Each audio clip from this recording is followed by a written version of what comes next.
просто последующему нацистов, не просто идейному последователю, а именно человеку, который своими руками уничтожал еврейское население. Это он лично уничтожал. नमस्कार, आप देख रहे हैं एयर न्यूज और मैं हूं आपके साथ तनु शर्मा। लड़ाकू विमान F-16 के सहारे जेलेंस्की जंग की ज्वाला को भड़काना चाहते हैं। रूस के साथ चल रही महाजंग में यूक्रेन लगातार पश्चिमी देशों से महाविनाशक F-16 लड़ाकू विमान मांग रहा है, जिसकी अब सप्लाई भी शुरू होने वाली है। ऐसे में अब ये समझिए कि क्यों जेलेंस्की लगातार F-16 के लिए मांग नहीं बल्कि गुहार लगा रहे हैं। इस अमेरिकी विमान में ऐसा क्या खास है? इस विमान की रेंज 4200 किलोमीटर है, यानी एक बार उड़ान भरने के बाद इतनी दूरी तक जाकर हमले कर सकता है। इसकी हाई स्पीड 2145 किलोमीटर प्रति घंटे की है। इसका वजन 9 टन है और 21 टन वजन लेकर उड़ सकता है। F-16 की लंबाई 15 मीटर और इसकी 9.45 मीटर है। F-16 का इंजन अगर बोला जाए तो मल्टी रेल फाइटर एयरक्राफ्ट है, यानी किसी भी तरह के ऑपरेशन में काम कर सकता है। F-16 चौथी जनरेशन का लड़ाकू विमान है, जिसके दम पर अब जेलेंस्की जंग की सूरत बदलना चाहते हैं। F-16 हवा से हवा और हवा से जमीन पर मार करने वाली मिसाइलों से लैस होता है।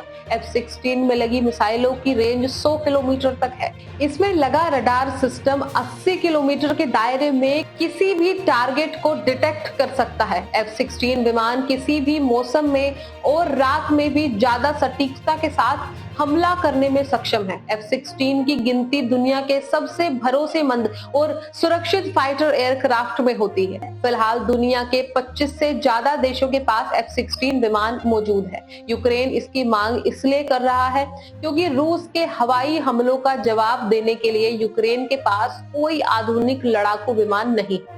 उसके पास ज्यादातर विमान सोवियत जमाने के हैं। अब यूक्रेन की सेना मानती है कि इस आधुनिक अमेरिकी विमान से रूस की कड़ी टक्कर दी जा रही है। रूस पहले ही कह चुका है यूक्रेन को अमेरिका में बना F-16 लड़ाकू विमान मुहैया कराना आग से खेलने जैसा होगा। F-16 की ताकत के बारे में रूस अच्छी तरह से जानता है, लेकिन इसके बावजूद पुतिन ने पश्चिमी देशों को बड़ी चेतावनी दी है। पुतिन ने कहा है कि F-16 लड़ाकू विमान यूक्रेन में जंग की स्थिति नहीं बदल सकते। हम F-16 विमान को वैसे ही नष्ट कर देंगे जैसे हम टैंक, बख्तरबंद वाहनों और कई रॉकेट लॉन्चरों को खत्म किया है। पुतिन इस बात को बखूबी जान रहे हैं कि समय से ज्यादा विध्वंसक हो सकता है ये F-16 विमान। पुतिन ने अपने न्यूक्लियर विनाशकों की रेडी रहने का फरमान भी सुना रखा है। रूस ने अपने सभी एयरबेस को हाई अलर्ट पर रखा है। परमाणु हथियारों को एयरबेस पर तैनात किया गया है। Tu-160 और Tu-95 बॉम्बर मोर्चा संभालते हुए हैं, वहीं Tu-22 M3 bomber alert mode पर रखा गया है। दरअसल पुतिन ने परमाणु बमों की तैनाती को अपनी सुरक्षा से जोड़ दिया है। पुतिन साफ कह चुके हैं कि अगर महायुद्ध में अमेरिका के खतरनाक F-16 फाइटर जेट की एंट्री हुई तो रूस उसे मसल कर रख देगा। पुतिन ने साफ कह दिया है कि अगर F-16 विमानों का इस्तेमाल तीसरे देशों के हवाई क्षेत्रों से किया जाएगा तो वो हमारे लिए लक्ष्य बन जाएंगे।